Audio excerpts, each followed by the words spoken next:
I think, and if you listen to the way I started this press conference, tax relief is the Republicans in the House priority this session. For 2 years now, under record surpluses, Governor Dayton has blocked Minnesotans from sharing in the prosperity that Minnesotans created for the state of Minnesota. He vetoed the tax bill last year. It was the most bipartisan, broadly supported tax bill ever vetoed by a governor. He said he supported it, and then he vetoed it. And Minnesotans got left behind in the last 2 years. So they are the ones who created this surplus. We want to make sure that Minnesotans share in the prosperity here at the state. And we think it's the best thing that we can do with the money they've provided us is reinvest it back in Minnesotans.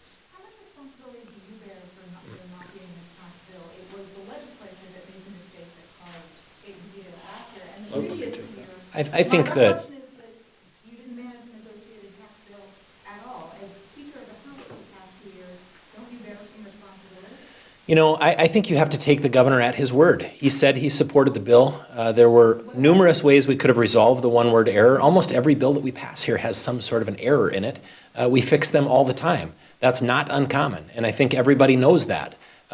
We offered many solutions to the governor on how we could resolve that and still get that tax relief out to Minnesotans. The bottom line is 89% of legislators voted for tax relief. We put that bill on the governor's desk, and he decided to block Minnesotans from getting that tax relief. We hope that he doesn't do that this session. This is our #1 priority, and we believe that Minnesotans deserve to share in the prosperity that they've created. This is their money, and we want to give it back to them. And what about the previous year when Chairman Davis was putting imaginary tax bill? You were Speaker then. Here. Do you not bear responsibility? I'll take you back, and if you want to go back and watch the tapes, I was sitting at the governor's residence when Senator Bach said to me across the table, if you don't agree to increase the gas tax, there will be no tax bill.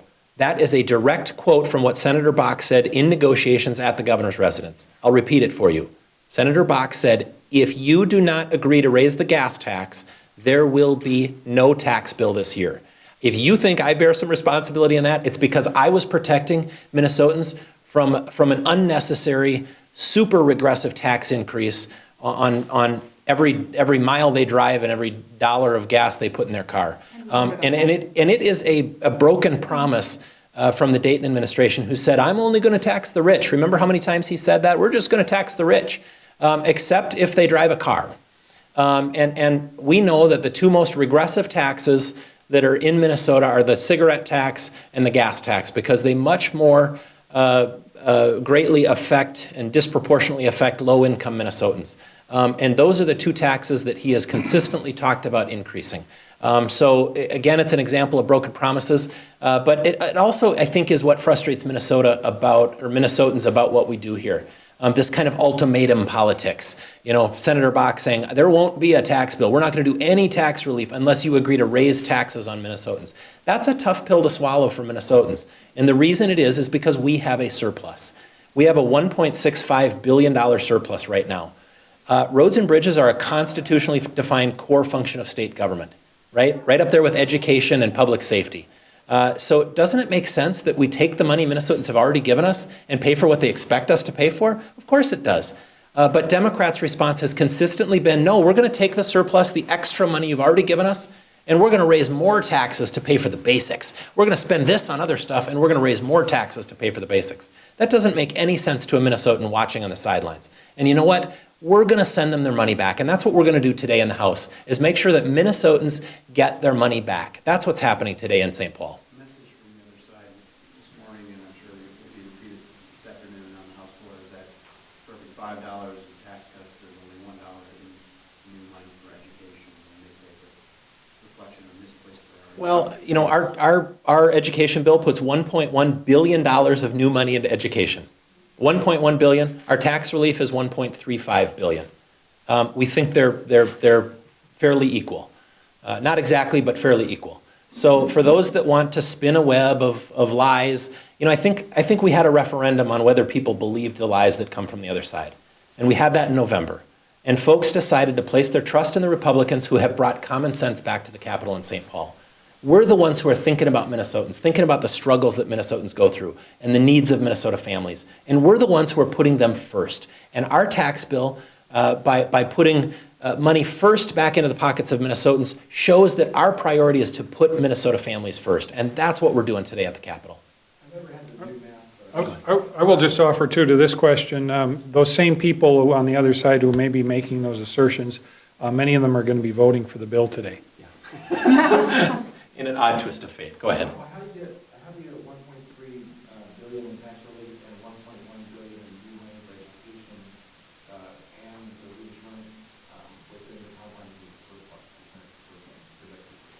Money from last year to this year, it's an increase of 1.1 billion in spending in K-12 education. That's the reality. What we're the reason you're confused is because we keep going back to these base numbers that really don't mean anything. If you look at what we spent last year and what we're proposing to spend in the next biennium, we're increasing K-12 education spending by 1.1 billion, and we're giving 1.35 billion in tax relief back to Minnesotans.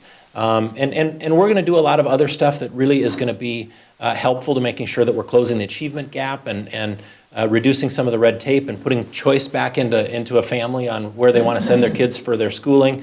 Our bills are going to do some really good stuff, and we hope the governor will sign them.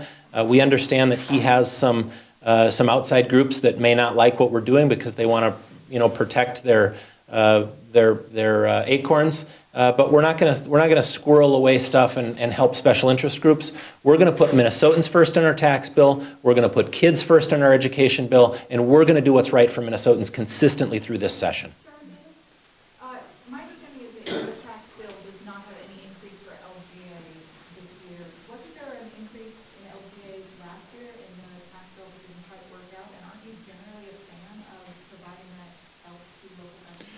We are flat on that. We do not cut LGA or CPE whatsoever. Now, where the cities and counties and townships really pick up about, I think, $27 million is on not paying sales tax on purchases. So that's, that's a pretty, that's government aid right there. But I do need to clarify, Transportation dollars as well that we're giving. right, of cities under 5,000 too. Well, all of them. But I just want to clear one thing up because it's been widely reported that the bill was vetoed because of an and or. That is the biggest straw man argument on the planet. I sent the letter a week before he vetoed the bill. I think there's 5 or 6 ways to fix that. First of all, a chairman's letter. Do that all the time. That was easily fixable. He was going to veto the bill, and he vetoed the bill, even though he said to me that he would not hold it hostage to any other bills, which he ended up doing. So the and or is just when I see in the papers, that it was vetoed because of a $100 million error, that makes blood shoot out of my eyes. Because think about it for a second. When you have a $100 million error, the way they did the accounting was for the life of the whole thing. Normally we go 2 years. But I even sent a letter to the governor where there's 2 provisions where we found in law, in court cases, where and can mean or. On the local thing, my understanding is this does not include the soccer stadium. We gotta go after this. Okay, This does not include the soccer stadium provision? it is in my bill. It is in your. Correct. What do we call as a giveaway to big businesses? $200,000 in property tax? That's the small guys. That's the small guys. They call it that because they want you to write that. But we want you to read the bill and report what's actually. Read the bill. If they say this is bailouts for billionaires and all that stuff, they haven't read the bill. I'll just to John, it's the first $200,000 of property value. So if your property is valued at $200,000, you're fully exempted from the tax. Per property. Yeah, and if you look at a commercial property in the state of Minnesota, this affects every commercial property. So a property that has a value of $200,000 is going to get about a 30% reduction in their property taxes because of this. Those $200,000 valued properties are the small mom and pop businesses. That's what this impacts. Yes, 3M's also going to get a $200,000 exemption, but their property's probably worth $500 million. So they only get a $200,000 exemption from this. They want to call this a giveaway to big businesses because they want people to believe other than the truth. The reality is this is a great bill for Minnesotans. It's a great bill for small businesses. It's a great bill for seniors. It's a great bill for college students. And we're going to show consistently this session that we're going to put Minnesotans first. And that's what this bill does. Thank you.